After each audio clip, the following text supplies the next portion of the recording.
Did you know, in 1944, Miami Beach Farm Assistant Airman Benjamin Green was looking for a way to protect himself and fellow soldiers from the hot Florida sun. He first used a substance called Red Vet Pet. It was a thick jelly and foul-smelling, but it did the trick and prevented sunburn. Soon Green began adding cocoa butter and coconut oil to his concoction, which much improved the smell and spreadability. That's when Coppertone came knocking and began to mass market the suntan lotion.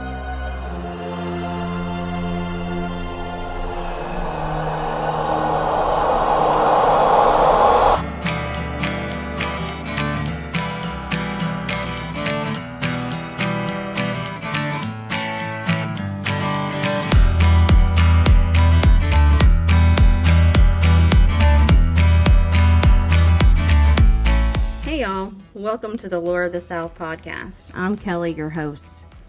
In the words of Jimmy Fallon, you're here. You made it. It's the first episode.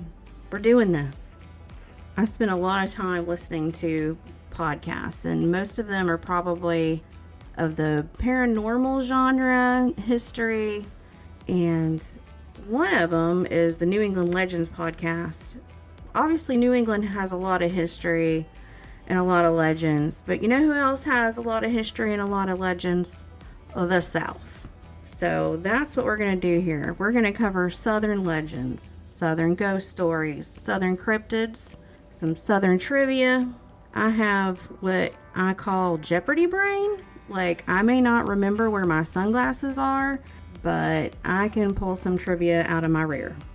And I would like to share some of that with y'all in this podcast.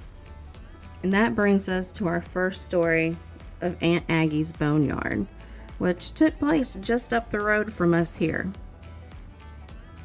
Aggie Jones was born into slavery sometime in the 1800s. The exact date is lost to time. Her mother was an enslaved African American woman, her father a Creek Indian.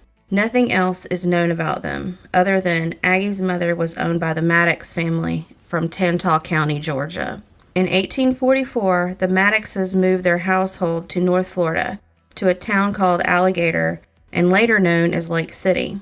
Among that household were Aggie and her husband Jinx Jones, who were counted as house slaves and called by family Aunt Aggie and Uncle Jinx. After emancipation, the couple continued to work for the Maddox family, and later Aunt Aggie took up housekeeping at the Cathy boarding house. By 1883, 18 years after the end of the Civil War, Aunt Aggie purchased a plot of land in the neighborhood known as Black Bottom, so called by whites in the community after the good dark soil and for the skin color of its inhabitants. This is where Aunt Aggie began the garden of her dreams. She wove together her African and Native American heritage into more than just a garden. It was a work of art.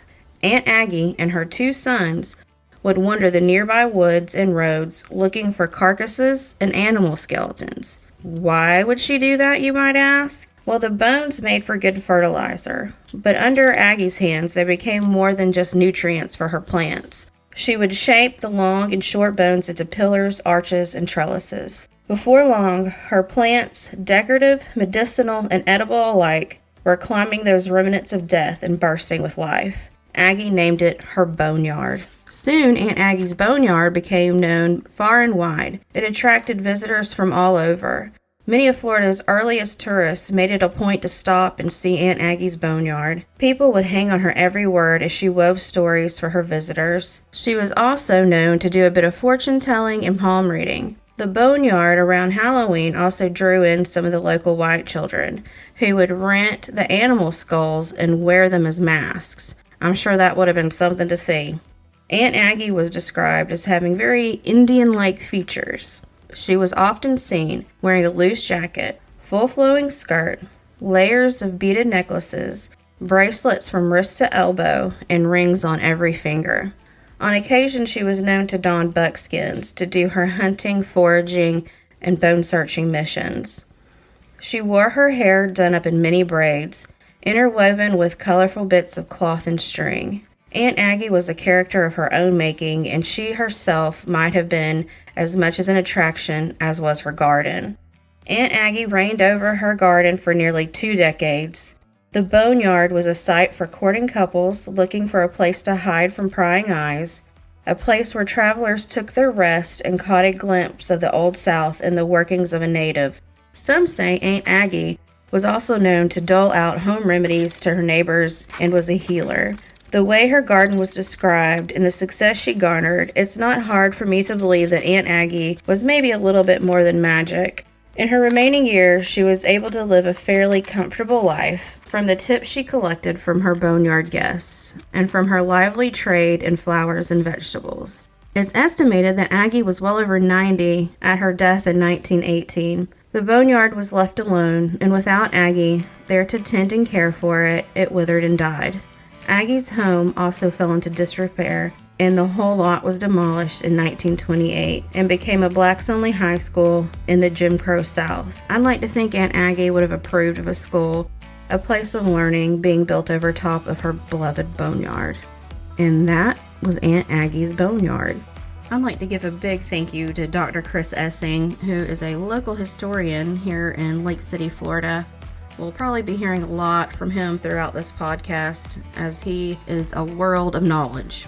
Also, I'd like to add a couple of side notes about Aunt Aggie and what life was like for her here in the rural South post-Civil War. She walked a fine line. I mean, she was making her way in a white world and was a black businesswoman. She was very successful, but was able to fly under the radar well enough where she was able to maintain that success and not have it taken from her by a white person. It's important that we keep these sorts of stories alive and honor her creativity and her ingenuity. It's something to be proud of.